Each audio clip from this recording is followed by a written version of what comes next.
శుభోదయం. Global బెతేనియా Calvary ministry తరపున ఈ ఉదయకాల సమయంలో మరొకసారి మీ అందరితో కూడా కలుసుకొని దేవుని యొక్క పరిశుద్ధమైన మాటలు ధ్యానించడానికి దేవుడు నాకు ఇచ్చిన మధురమైన అవకాశాన్ని బట్టి దేవునికి ప్రత్యేకమైన వందనాలు తెలియజేస్తున్నాను. ఈరోజు కూడా పరిశుద్ధమైన వేద గ్రంథంలో నుండి మరొక చక్కటి మాటను చదువుకుందాం. సామెతల గ్రంథము 17వ అధ్యాయము 4వ వచనాన్ని నేను చదువుతున్నాను. దయచేసి గమనించండి. సామెతల గ్రంథము 17వ అధ్యాయము 4వ వచనము. చెడు నడవడి గలవాడు దోషపు మాటలు వినును, నాలుక హానికరమైన మాటలు పలుకుచుండగా అబద్ధికుడు చెవి ఎగ్గును. దేవునికి స్తోత్రం. అవును ప్రియమైనటువంటి వాళ్ళరా, చెప్పేవానికి వినేవాడు లోకువా అన్నట్లు వినగలిగినటువంటి వానికి సాతానుడు ఏదో ఒకటి చెప్తూనే ఉంటాడు. ఎందుకు పనికిరానటువంటి విషయాల గురించి మాట్లాడుతూనే ఉంటాడు. వాడి మాటలు, వాడి కథలు, వాడి జోక్స్లు చాలా ఇంట్రెస్ట్గా ఉంటాయి. వాటిని వినేవారికి అక్కడి నుండి కథల బుద్ధి కాదు, చేసుకోవాల్సినటువంటి పనులు సంగతి మర్చిపోతాడు. బస్కి టైం అయిపోతుంది, ట్రైన్ తప్పించుకుంటాడు. స్టవ్ మీద కూరగాయలు మండిపోతున్న కుటుంబాలు కూడా ఉన్నాయి. స్టవ్ మీద పెట్టింది అలాగే మర్చిపోతూ ఉంటారు.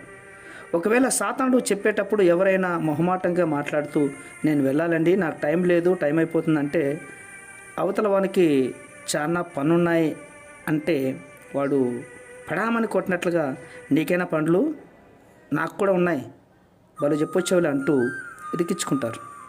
ఇలా ఇరుక్కుపోయిన వారు కూడా ఉన్నారు ప్రియులారా.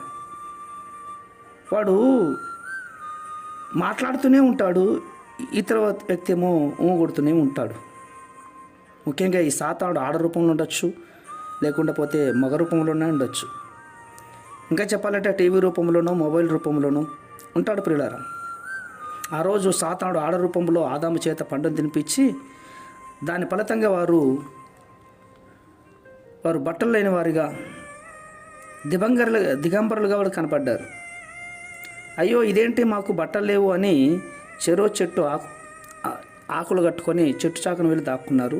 అంతటితో దేవునితో ఉన్న ఫ్రెండ్షిప్ కట్ అయిపోయింది, సాతానుతో ఫ్రెండ్షిప్ స్టార్ట్ అయింది. తత్ఫలితంగా వారికి పిల్లలు పుట్టడం ప్రారంభించేది. అంటే పాపము ప్రవేశించింది అన్నమాట. ప్రియమైనటువంటి వాళ్ళారా, ఇలాంటి మాటల ద్వారా, ఇలాంటి ఫ్రెండ్షిప్ ద్వారానే పాపం వచ్చింది. కాబట్టి జాగ్రత్తగా ఉండాలి.